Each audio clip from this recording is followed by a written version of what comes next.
Another example of liberal bias at Facebook. A new Wall Street Journal report saying the company ousted a top executive after they became aware of a $10,000 donation he made to an anti-Hillary group.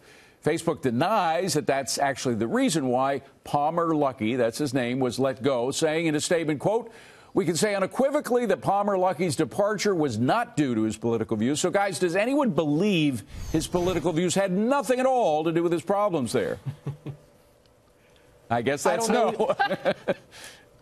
I don't even know where to start with this. You know, the lunchroom at Facebook must be a thrill a minute with everybody agreeing with each other. Oh, I love Bernie Sanders. No, I love Bernie Sanders even more. No, Bernie Sanders is the greatest. Look, the bottom line is this is not a surprise. It is a darn shame. The guy left with $100 million of accelerated payments, so right. God bless him. But it's not going to change. This is what Silicon Valley is about. Yes, but my Republican friends with a minority of the vote control just about every part of government right now. My question is, how long are we going to continue to do these aggrieved Republican stories? Where are the aggrieved Democrats? This is like the war on Christmas story that we do every year. Come on, aggrieved Republicans.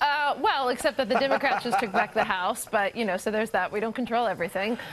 Listen, I said earlier when we were talking about regulation that, you know, social media companies were similar, you know, to Wall Street, to the big banks in 2008. And I actually think in behavior, these social media companies act like Wall Street in the 1980s. I mean, if you look at their record on diversity, on women, even on people of faith, and people of any political persuasion, they have a terrible culture. I mean, many of them admit this now, but it's something. I mean, when we look at what happened, you know, with the Google executives and the number of employees that walked out because of the harassment of women. I mean, this is terrible, terrible all they do is complain about everybody else's intolerance. It's amazing to watch the hypocrisy on a daily basis. Again, it's not going to change. It doesn't surprise me in the least at this point in time, and it probably gets worse as we move forward.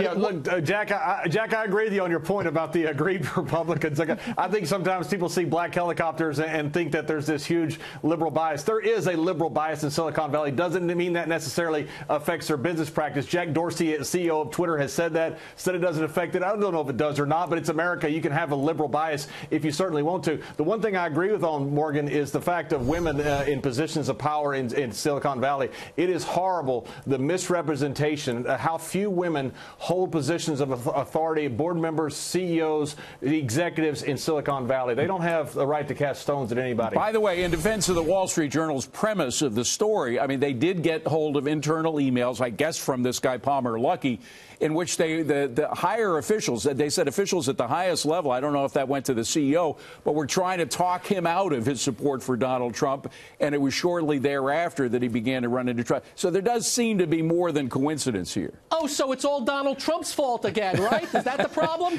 That's according to the emails. It made it look as though they were targeting him because of the fact he was for Donald Trump. Why is that even being talked about on company email and on company time and political beliefs? I mean, there's nowhere else in corporate America or on Wall Street. I mean, you don't talk about these things at work, and why company executives would try to dissuade someone from supporting someone in the presidential election is beyond. Well, and it does happen a lot in social media companies. I'm wondering if it happens in other businesses. Does anyone think it happens in other businesses besides the social media? Not in any business I've worked in. Yeah. I can't think about anything other than that shirt I just saw on the screen. That guy was wearing a flowered. What was that thing? That guy can afford a better shirt than that. What does this guy have? $600 million? Come on.